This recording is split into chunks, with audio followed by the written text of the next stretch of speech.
Meus irmãos, boa noite a todos, a graça e a paz do Senhor Jesus. Abra sua Bíblia comigo no Evangelho de Jesus Cristo, conforme o relato de Lucas, capítulo 17, nós leremos do verso 3 ao verso 10. Enquanto você abre a palavra do Senhor, deixe-me manifestar minha gratidão, dizer que é uma alegria estar com os irmãos aqui mais uma vez, para cultuar o Senhor. E rogando a Ele que Ele fale conosco pela sua palavra e nos prepare para a ceia do Senhor. Vamos ler, irmãos, Evangelho de Cristo, conforme o relato de Lucas, capítulo 17, nós leremos do versículo 3 ao versículo 10. Está escrito: Acautelai-vos, se teu irmão pecar contra ti, repreende-o. Se ele se arrepender, perdoa-lhe.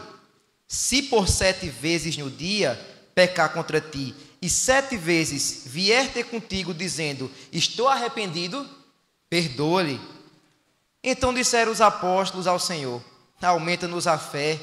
Respondeu-lhes o Senhor, se tiverdes fé, como um grão de mostarda, direis a esta amoreira, arranca-te e transplanta-te no mar, e ela vos obedecerá. Qual de vós, tendo um servo ocupado na lavoura ou em guardar o gado, lhe dirá quando ele voltar do campo, vem já e põe-te à mesa? E que antes não lhe diga, prepara-me a ceia, cinge-te e serve-me enquanto eu como e bebo, depois comerás tu e beberás. Porventura, terá de agradecer ao servo, porque este fez o que lhe havia ordenado? Assim também vós, depois de haverdes feito quanto vos foi ordenado, dizeis, somos servos inúteis, porque fazemos apenas aquilo que devíamos fazer. Amém. Irmão, vamos orar. Queria pedir a vocês que não terceirizem essa oração, que você ore. Você quer ouvir a voz do Senhor? Amém? Você quer ouvir Deus falar ao seu coração, através do seu servo, do pastor Zé Maria. Portanto, ore comigo, não deixe que eu ore só.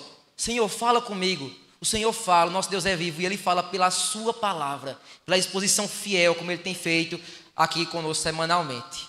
Oremos, irmãos. Deus bendito, está aqui a tua palavra, Pai.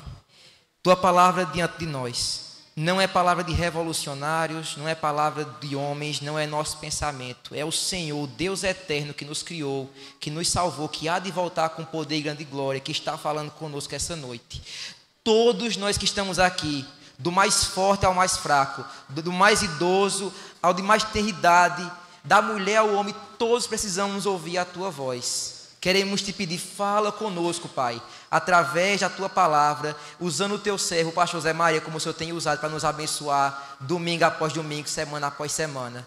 Mantenha fiel a tua palavra, Senhor, e que nós podemos sair daqui alimentados para poder participarmos também da ceia do Senhor. Obrigado, Senhor, pela tua palavra. Temos acesso a ela, temos acesso à tua vontade, Senhor. Que privilégio. Não tínhamos antes, mas o Senhor abriu nosso coração, abriu nossa mente e tua palavra chegou ao nosso coração. Fala conosco, Senhor. Fala que nós te ouvimos. Fala que o teu servo ouve. Nós te louvamos, nós te agradecemos. Em nome de Jesus. Amém.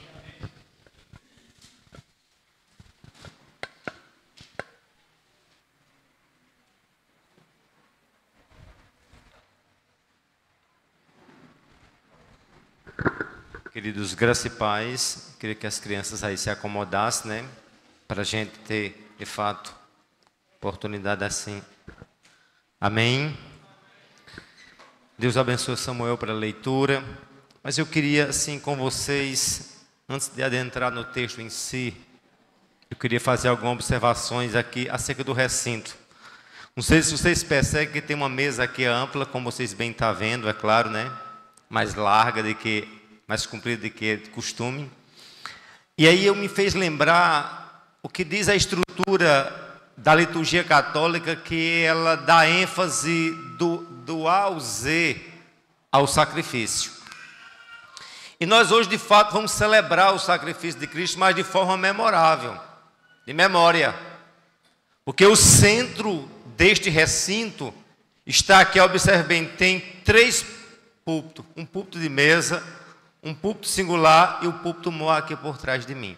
Isso mostra que essa igreja, ela está prezando por aquilo que é de central dentro do culto. E qual é a centralidade do culto, além do Senhor, que é o centro do culto? É que a centralidade desse culto tem que se dar em função da palavra. A ceia não é a centralidade do culto. O pastor não é a centralidade do culto. Mas a centralidade do culto está na palavra. Ela é quem rege a igreja. Amém? E é isso que eu quero que vocês vejam dessa forma estética, arquitetônica que orna este ambiente, mas que deve realmente ser levado para a nossa vida como um todo. A palavra como centro. Amém? E a partir dessa palavra eu queria remontar 3 princípios nesse texto aqui que o nosso irmão Samuel leu, e a gente vai extrair 3 verdades peculiares nesse texto. Amém? Texto esse que basicamente ele destaca 3 princípios aqui. Diga comigo: perdão, fé e serviço. Vamos lá? Perdão, fé e serviço. São essa tríade que de fato Lucas, um cara que de fato narrou de forma bem específica, frente a outros editores, né, e escritores, melhor dizendo, dos evangelhos. Como vocês bem sabem, Lucas é aquele indivíduo mais detalhista, frente a outros evangelistas, a outras pessoas que escreveram os demais evangelhos. E a gente vê aqui ele primando, a partir, transliterando a palavra de Cristo, realmente sobre a ideia do perdão, da fé e do serviço. Coisas que são fundamentais, essenciais, cruciais na minha e na tua vida como cristão. E aí você vê assim, o verso 3, meus queridos, diz assim, olha, vamos acompanhar comigo o verso 3. E tendo cuidado, se o teu irmão pecar, repreende-o, e se ele arrepender-se, perdoa-lhes. E se pecar outra vez, se pecar contra você 7 vezes num dia, e 7 vezes vier a lhe pedir, estou arrependido, faz o quê? Perdoa-lhes. E aqui o que é que eu queria destacar sobre o perdão? Primeiramente, perdão, eu sempre digo e reitero, não é algo muito fácil na vida do crente. E sabe por que não é algo muito fácil? Porque muitas vezes nós não compreendemos ainda o que é perdão. A gente diz, eu não vou perdoar fulano de tal porque fulano não merece o perdão. E de fato não merece. A partir da perspectiva humana, egoísta, egocêntrica nossa, minha e sua, não o meu irmão que fere a mim, que fere a você, ele não merece o perdão. Mas a partir da luz do Evangelho, da essência do Evangelho, entenda que o grande desafio de perdoar é pautado no fato de que somos perdoados de forma indignamente, sem merecimento de Cristo. Ou seja, se eu compreendo que eu não mereci o perdão de Cristo, automaticamente eu vou compreender que de fato eu perdoo o meu irmão, não porque ele merece, mas porque assim como eu fui perdoado de forma indigna, eu tenho à luz da Escritura a obrigação de o quê? De perdoar. E eu acho interessante porque o Senhor usa aqui 7 vezes no dia. E a gente muitas vezes dá ênfase à questão numérica, né? Mas esse número 7 é algo simbólico que dá a ideia de uma perfeição. Não é simplesmente a ideia numérica de, não, eu já cheguei a, como é que diz, o limite diário foi 7, o indivíduo veio 8, já está fora do padrão. Isso não é isso que Cristo quer dizer. Ele se perdoa, ele traz um parâmetro, ele traz aqui uma metragem. Ele diz, num dia, agora perdoa o quê? 7. E como vocês bem sabem, 7 tem a ideia de perfeição, de plenitude. Vocês perdoa como eu consegui perdoar vocês. E a gente quer realmente receber o perdão. Como diz o próprio oração modelo do Pai Nosso. Perdoa as nossas ofensas, assim como nós perdoamos as dos nossos devedores. E a gente de fato quer receber o perdão. E como é bom ser perdoado. Mas a gente não quer emitir. A gente não quer de fato perdoar aquelas pessoas que de fato nos ofendem. E sabe o que acontece conosco? Nós levamos essas pessoas para os nossos lares, para as nossas nossa mesa, para a nossa cama de dormir. Nós carregamos muitas vezes esse ser ambulante, esse defunto, porque simplesmente eu e você não temos a compreensão fundamental do que é perdão. Perdão não é baseado no merecimento de alguém que de fato está recebendo o perdão. Perdão é algo imerecível, é algo indigno. Nós de fato fomos perdoados. Cristo nos perdoou. A nossa dívida era uma dívida impagável. A Bíblia diz isso. Lembra daquele grande devedor em que devia uma soma de forma incalculável diante daquele rei. E simplesmente aquele indivíduo que devia algumas moedas, ele simplesmente colocou o indivíduo na cadeia. E eu te pergunto, nós não somos diferentes. Nós queremos de fato alcançar o perdão, e não só queremos, nós fomos alcançados pelo perdão divino. Mas nós não transpiramos, nós não estamos transpirando, nós não estamos refletindo, nós não estamos vivendo a essência daquilo que de fato nós somos perdoados. Porque nós deixamos a carne reinar, nós deixamos muitas vezes a velha natureza ter primazia na minha vida. Mas é essencial nós, de fato, dizer: Senhor, me faz um perdoador, porque eu fui perdoado. Me faz um indivíduo que seja, de fato, transborde a graça, porque eu fui alcançado pela tua graça. Essa é a essência do Evangelho. Amém, amados? Essa é a essência realmente que nós devemos priorizar. É aquilo que a Bíblia é categórica em dizer: com a medida com que medirdes, vos medirão também. A gente de fato quer ser perdoado, mas nós não queremos perdoar. A gente quer de fato ser, como é que diz, ser abençoado, mas nós não queremos abençoar. Nós queremos muitas vezes aquilo: venha a nós o vosso reino, e nada. Mas entenda que a métrica que você está fazendo para com o outro é aquilo que vai reverter para você mesmo. E não é à toa que tem muitos crentes doentes mentalmente, espiritualmente, fisicamente, que já é oriundo de uma doença espiritual. As entranhas. Eu estava vendo ali alguns estudos que a gente vê que quantas doenças psicossomáticas acontecem no indivíduo. E eu lembrei do que a Bíblia diz: olha, quando eu me calei, né, os meus ossos o quê? Apodreceram. E quantos crentes estão com o coração rancoroso, estão com uma vida totalmente fora do padrão da Escritura, aí estão nos diazepãs da vida aí.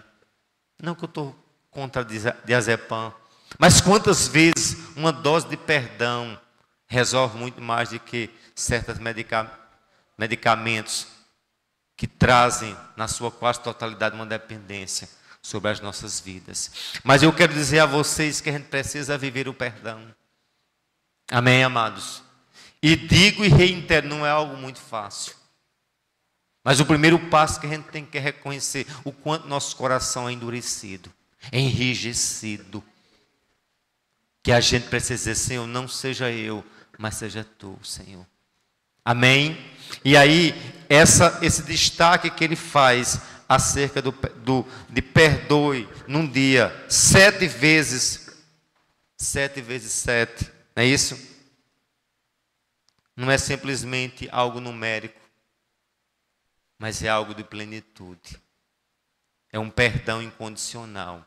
É um perdão que ele exige de mim e de você. Ele disse: o parâmetro foi o que eu fiz por ti. O que eu fiz por ti, o quê? Procure fazer pelo outro.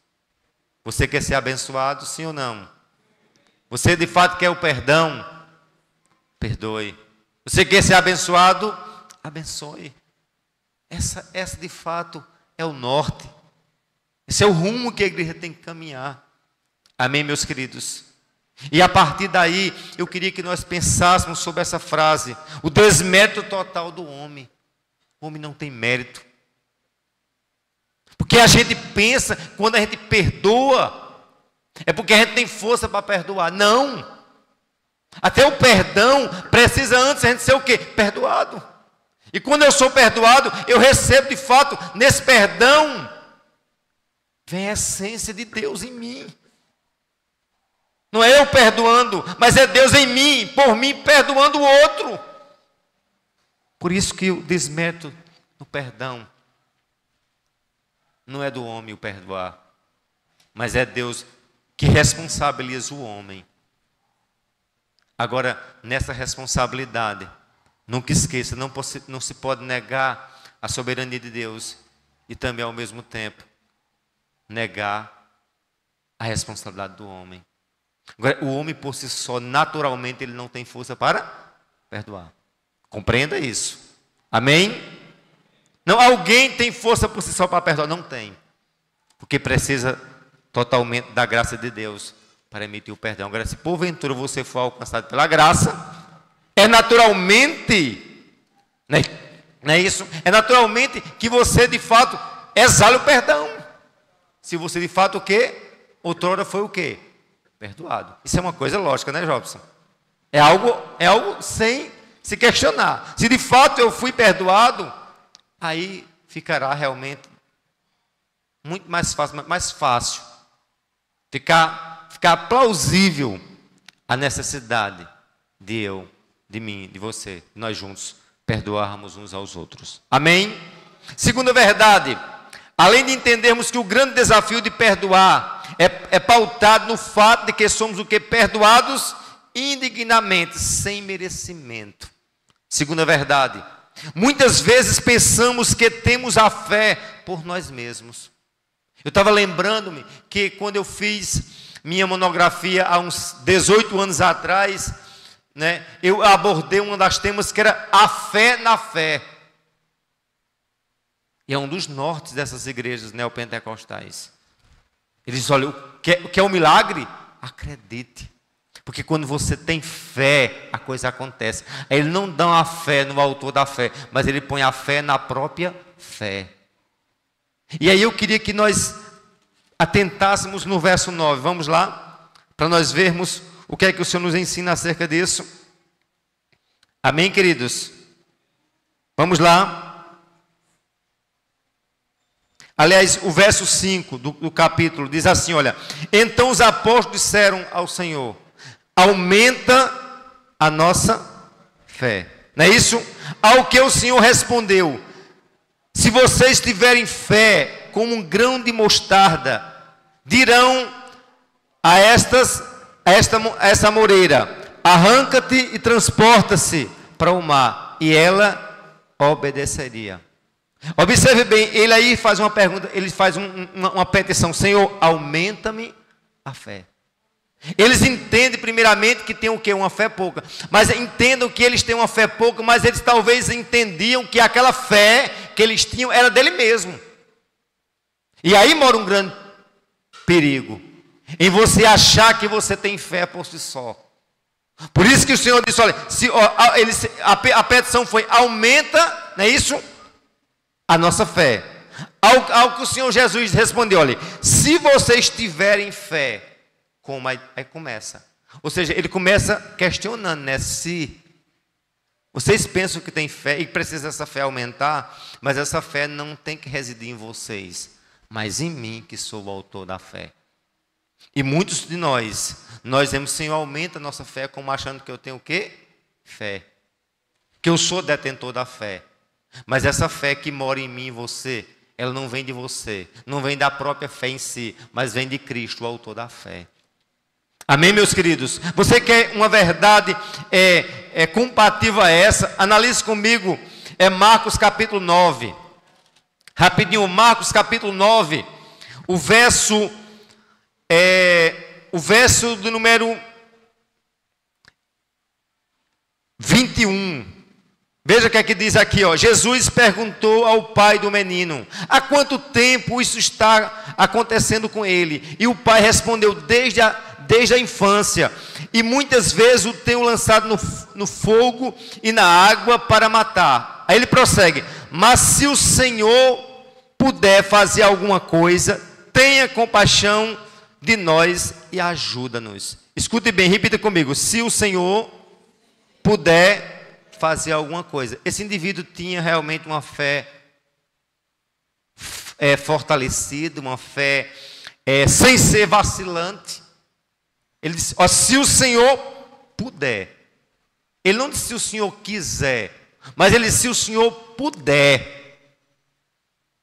E aí ele retrocede, se o Senhor puder, faça alguma coisa. Agora tenha compaixão e ajuda-nos. Aí ele começa a enveredar no caminho certo. Não é isso? Ele começa torto, porque ele já começa a questionar. E a Bíblia diz que o homem que duvida é semelhante à onda do mar, diz Tiago. E não pense que tal homem receberá do Senhor alguma coisa. Ou seja, quando tem dúvida, não pode ser compatível com a fé. Mas aí ele começa a entender o caminho da graça. Ele diz o que? Olha, tenhas compaixão. Quer ter vitória? Não é duvidando do Senhor, nem achando que você pode, nem achando que você tem fé em você mesmo, na própria fé, mas entendendo que o caminho é a misericórdia e a compaixão. E aí, se nós adiantarmos, ele prossegue. Olha a resposta de Jesus no verso 23. Ao que Jesus respondeu: se o Senhor puder, tudo, não é isso? É possível ao que crer. Ao Senhor usou da mesma moeda. Se tu podes crer, não é isso? Se, mais uma vez, tudo é possível ao que eu crer. Aí vamos ver a resposta daquele filho enfermo. O verso 24, acompanhe comigo, diz assim, olha, imediatamente o pai do menino exclamou. Como foi a resposta? A resposta foi de forma súbita. Foi uma forma imediata, sem pensar, foi uma forma sem raciocinar. Qual foi a resposta súbita dele? Eu creio. Olha o que Jesus diz assim, ele encurralou Jesus de um lado, e Jesus usou da mesma moeda para com ele. Ó, se tu pode fazer alguma coisa, ó, se também tu pode crer, tudo é possível ao que crê. Qual seria a resposta minha e sua? Eu creio. E muitas vezes essa resposta eu creio para nós é satisfatória. Porque é uma crença a partir do meu intelecto, a partir da minha posição de pastor, da posição que você exerce. Eu digo, eu creio, eu faço isso e aquilo. Não é isso? Mas acompanhe, meu amado, o que de fato Jesus tratou para com esse indivíduo. Eu creio. Mas aí, da mesma forma como ele fez, pedindo compaixão, ele diz, ajuda na minha falta de fé. Aí o negócio voltou. Ele começou torto, depois retrocedeu. Jesus depois encurralou ele novamente, não é isso? Ele disse, eu creio. Aí depois ele disse, o que ajuda na minha fé. Em síntese, você não tem fé em você mesmo, não pode ter. Você não pode ter fé em mim, você não pode ter fé em indumentários, em objetos. É no transcendente, fé exige da gente, é o firme fundamento das coisas que não se vê, mas a certeza das coisas que se esperam. Quem foi que viu Deus? Quem foi que viu o céu na sua essência? Ninguém. Mas nós caminhamos para lá tão certo como estamos caminhando, devemos de caminhar nesse tapete vermelho aqui. Isso é fé. Mas não fé nos nossos méritos, não fé em nossa bondade, mas fé naquele que nos faz crer de forma metafísica, de forma que a razão, que o próprio conceito não consegue explicar. Fé é algo profundo e tremendo. Amém? Portanto, entenda como os discípulos disseram e aqueles disseram, aumenta-nos. Eu não tenho, mas o pouco que eu tenho vem de ti. Mas que eu possa crer. Me faz crer. Eu já vi alguém dizer, está vendo? Ó, a tua fé te salvou, a tua fé te curou. Como uma pessoa, como o Senhor dependesse de alguém para curar e salvar. Mas aquela cura oriunda daquela fé foi o próprio Senhor que fez nascer, brotar no coração. Seja fé salvífica, seja fé de operação de milagre, seja fé como dom. Alguém tem eu tenho o dom da fé. Se você tem o dom da fé, mas esse dom vem de Deus. Como qualquer outro dom, o dom de cantar, o dom de pastorear, o dom de fazer qualquer coisa que resulte na glória de Deus. Mas o que eu quero de fato destacar a vocês, que compreendam que vocês por si só não têm fé. E jamais se apeguem na fé, na própria fé, mas a fé no autor da fé. Amém? Isso é muito importante nós prezarmos por isso. Porque a gente muitas das vezes, eu para ser salvo, eu preciso de fé, certo? Eu vivo pela fé, eu sou alcançado pela fé, eu vou morar no céu pela fé. Agora uma fé que vem por si, oriunda de Deus. Agora qual é o meu papel? Exercitar essa fé. Alimentar essa fé. Mas jamais entender que eu por si só sou a fé e tenho uma fé. A fé não está em mim. A fé está em Deus. Amém? Agora isso não isenta de eu viver a fé. De eu alimentar essa fé. De eu ansiar essa fé. De eu buscar essa fé. Amém, meus queridos? Por fim, evidenciando o desmérito total do homem, eu queria se ater o verso 10. Assim também vocês, depois de terem feito tudo que foi ordenado, digam: somos servos inúteis, porque fizemos apenas o que deveríamos fazer.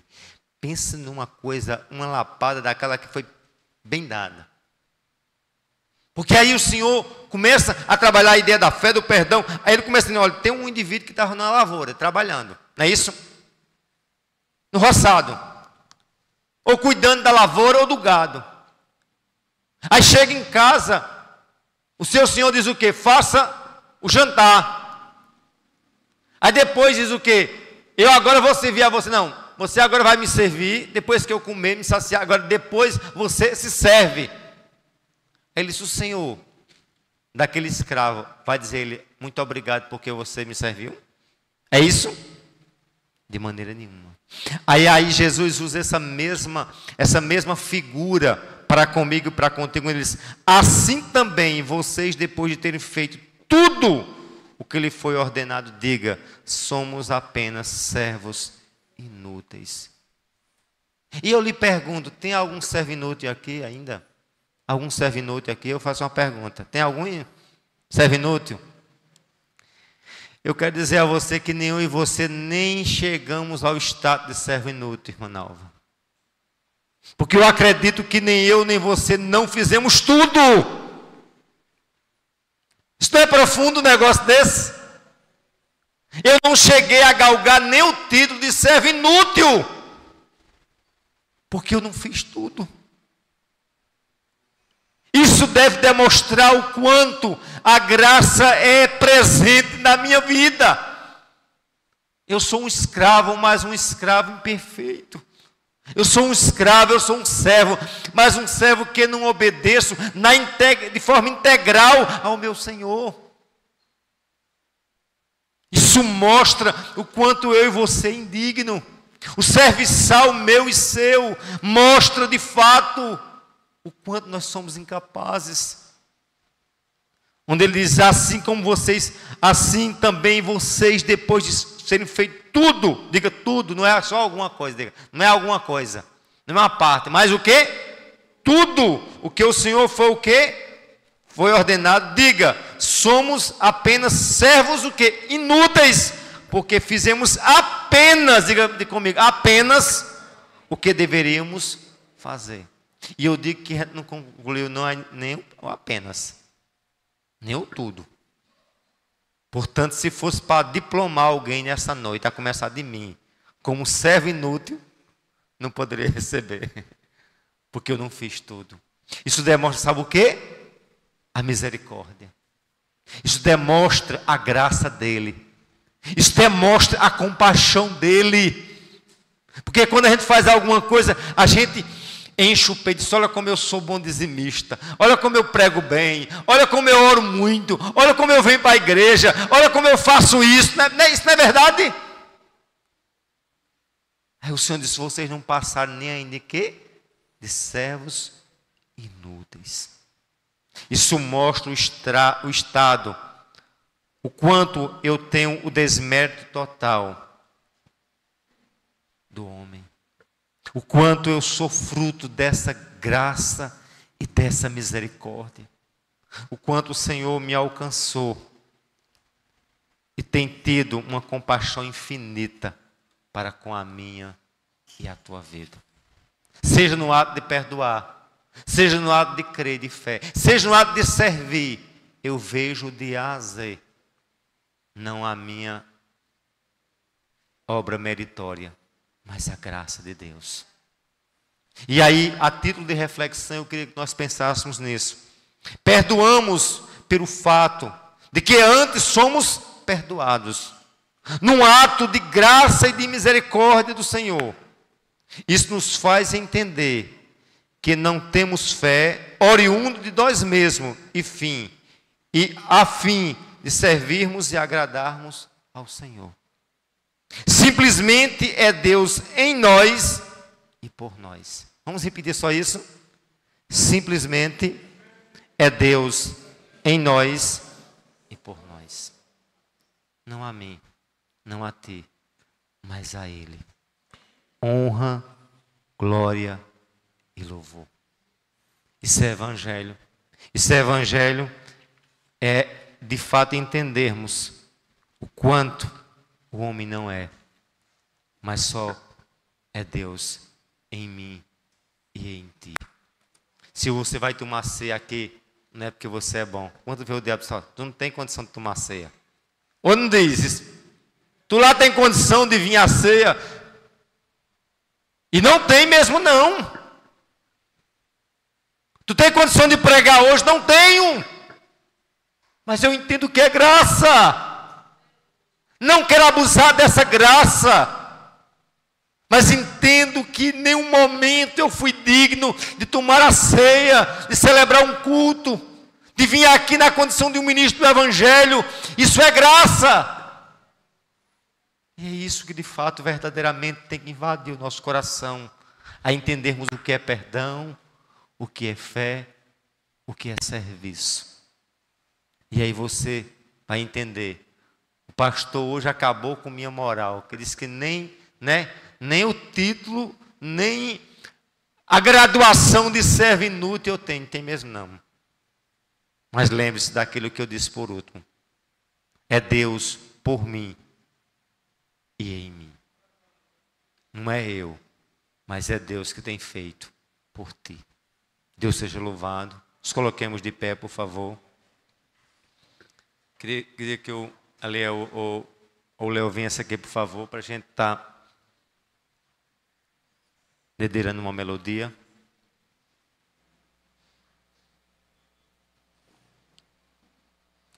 Eu não sei como se encontra a sua vida, mas eu queria que você fechasse seus olhos. Se eu perguntasse aqui, vocês querem ser cheios? Sim, não é isso? Cada um da gente quer ser cheio. Eu não quero ser cheio. Sim ou não? Mas antes de nós sermos cheios, eu faço uma pergunta a vocês. Para você ser cheio, para eu ser cheio, eu preciso dizer: Senhor, vem me esvaziar do meu ego. Vem tirar toda coisa que não provém de Ti. É isso que a gente tem que compreender. Que essa graça nos alcançou. Porém a gente tem que a cada instante se voltar ao trono do Senhor. Dizer: Senhor, limpa a minha vida.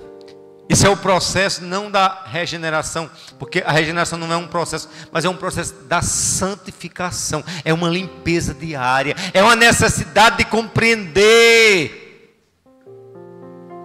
que precisa dessa pureza, porque o ímpio não tem essa compreensão. Mas se o Espírito está tocando o meu, o teu coração,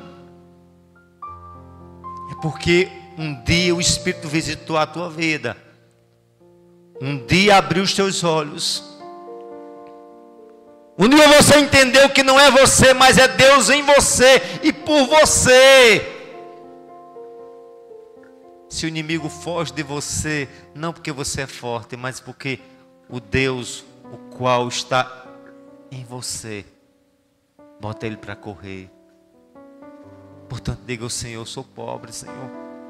Por isso que um indivíduo tão terrível da qualidade de Davi conseguia alcançar tamanha misericórdia, porque ele entendia, como esse homem do texto entendeu, que ele foi bem eufórico, disse: eu creio, mas depois ele disse: ajuda-me. E talvez você está no primeiro estágio, dizer: se o Senhor quiser, se o Senhor puder. Em outro momento eu creio, mas o caminho é aquele caminho assim: ajuda-me. Cadê os miseráveis? Cadê os miseráveis dessa noite? Aqui, ó. Um miserável, que? Falando a outros miseráveis. Um faminto. Um leproso falando a outros leprosos que existe cura. Um faminto dizendo a outros famintos que existe pão. Um perdido dizendo a outros pecadores que existe salvação. Isso é evangelho. E o verdadeiro evangelho. Senhor, não somos dignos. Não somos merecedores de estarmos nesse culto, nesta ceia, nesta mesa. Muitos já desceram à sepultura. Muitos se encontram em situações das mais terríveis. E tu tens nos poupado. Não porque sejamos dignos, mas a tua graça um dia nos alcançou. Que eu passe de murmurador a adorador. Que eu passe de indivíduo ser ingrato, mas indivíduo grato a ti, Deus. Tenha misericórdia das nossas vidas. Não queremos viver na estética da religiosidade, mas na essência da santidade, Deus. Nos leva, Senhor, nos embriaga, Senhor. Nos faz cumprir nossa missão na condição de crente, de servo, de arauto da verdade. De dizermos para Sumé que nós não somos, mas Deus é em nossas vidas. E não só dizer em palavras, mas que eles vejam Deus resplandecendo em nós. Que haja renovo. Aleluia, que haja unção do teu Espírito. Que haja uma limpeza em mim e na igreja. Mas que essa limpeza resulte num transbordar, no encher do teu Espírito em nossas vidas. Porque só poderemos pregar o Evangelho com eficaz. Compreendemos que nós não somos, mas que tu és. Compreendendo que tu nos chamastes para sermos vasos diante de ti. Perdoa. Estamos aqui a fazer confissão pública dos nossos delitos, das nossas fraquezas, mas entendendo que não sou eu, que não é a igreja, mas é tu na igreja. Passeia, traz cura do corpo, da alma e do espírito, em nome de Jesus. Amém. Amém, meus queridos.